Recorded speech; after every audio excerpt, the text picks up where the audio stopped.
ഐശ്വര്യവും സമൃദ്ധിയും ശാന്തിയും സാഹോദര്യവും പ്രണയാർത്ഥികൾ വാഴും കാലത്തോളം ഭൂവിൽ സ്നേഹവും സൗന്ദര്യവും വിളയാടുമിന്നും നമുക്കു ചുറ്റിലും.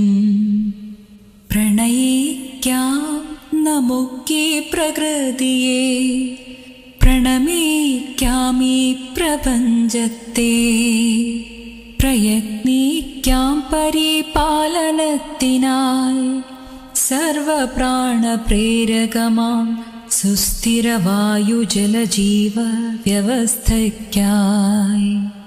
വേണം നമുക്കല്ലോ കാടുകൾ, മേടുകൾ, കുന്നുകൾ, വയലുകൾ, തോടും തടാകങ്ങളും മരങ്ങളും പുൽച്ചെടികളും